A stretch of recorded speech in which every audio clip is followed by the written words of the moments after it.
Hello and welcome to the GOAT League Fantasy Football Post-Draft Rankings. This is not a prediction of how the season is going to end.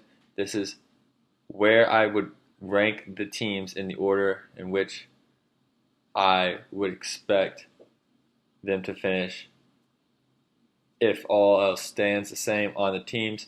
Basically, which team I like the most, just looking at it from top to bottom right now. Nothing else factored in. So let's get right into it. At number 12, we've got somebody that's used to being at 12, and that is Joe Prestigiacomo. Joe, you have a good team, but somebody has to be at 12, and let me tell you why I have you here. For one, your running backs are very weak. Fournette, obviously, you went with the best running back available, but still one of the low-end running back ones. And your next best running back, hard to say who it even is at the top. Could be Crowell, Peterson, Rashad Penny. I don't know who you start. Very tough to watch. And then, even though you do have good players at other positions, nowhere else stands out. Keenan Allen, a mid-tier wide receiver one. Amari and Larry, that is a good wide receiver two and flex combo, but I don't think it's the best in the league. And then Cam, I think you reached on Cam. He's a top half quarterback, but not much else other than that. So, and I really just don't like much of your depth. The only players at depth that I really like for you is Donta Foreman, who might come back this year. Who knows what his even question marks is. So, Joe, I'm sorry to say it, but you are number 12 in the league. At number 11, we've got our boy, drafting first overall, Mason Hubler. Mason, you went Zeke at first overall, to the surprise of not too many people. And I don't hate your draft, but I just feel like you did have to reach on some people coming back on the wraparound, and then a lot of good people got sniped by other players right before you had the opportunity to pick. So it left you with a tough roster overall. Obviously, your running back too situation is tough. I mean, Dion Lewis is not bad, but he's definitely one of the weaker running back twos in the league, especially we have so many question marks, as well as your quarterback, Kirk Cousins, coming into a new team. Both those guys in new teams, it's a tough situation. Your receivers are good, but they're not top tier. I mean, Tyreek Hill is obviously one of the best wide receiver twos anybody has, but Mike Evans is one of the lower end wide receiver ones. And Brandon Cooks is a middle tier flex. So I just like, same with Joe, there's only one spot I really like, and that's Zeke. And I don't even have him as my highest ranked running back. Obviously, you wanted to go with him because he's your guy, and I get that. But that's why I'm putting you there at 11. At number 10, we've got Easy E Day. Eric was one of the first players to go quarterback and tight end. But the thing is, I just don't really love the players and the positions he picked them in. So that's why Eric sits at 10 on the rankings. Obviously, Gronk's a stud, but I'm worried about his health, as every year. So can't give him full props on that. And then Deshaun Watson, he was taken as a second quarterback off the board. I just don't see him being able to produce second quarterback numbers this year. So that kind of drops me down a little bit. I do obviously love Allen Robinson, and LaShawn McCoy's good at the price, but that offense is going to be tricky, which is put it nicely. It's going to be probably the worst offense in the league. And then you've got Allen Robinson and Michael Crabtree as your two receivers.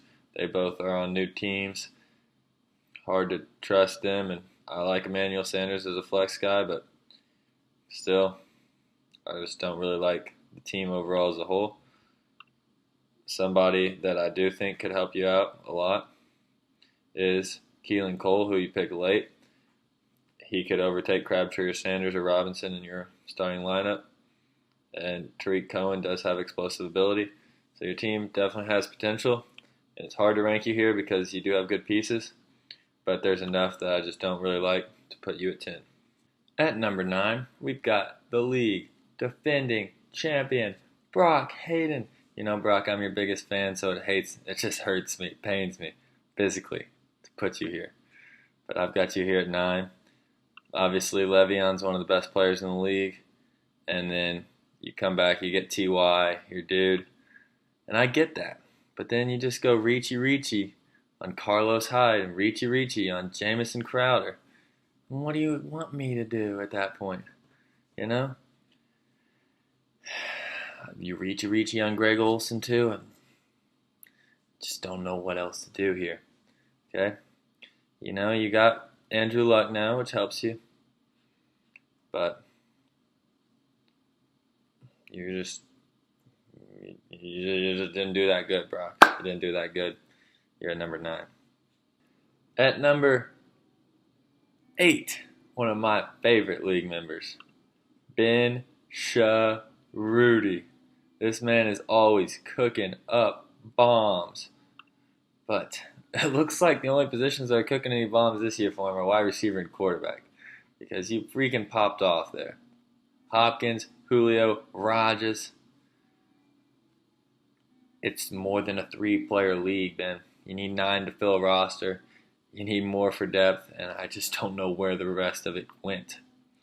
Jay Ajayi is a huge question mark. Kerryon Johnson, a huge question mark. Jimmy Graham, a huge question mark.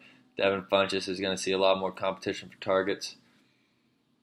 They're all right pieces, but you're really going to need those 3 to carry you, or you're going to need to get some more pieces through free agency or something, because it's not a 3-man team.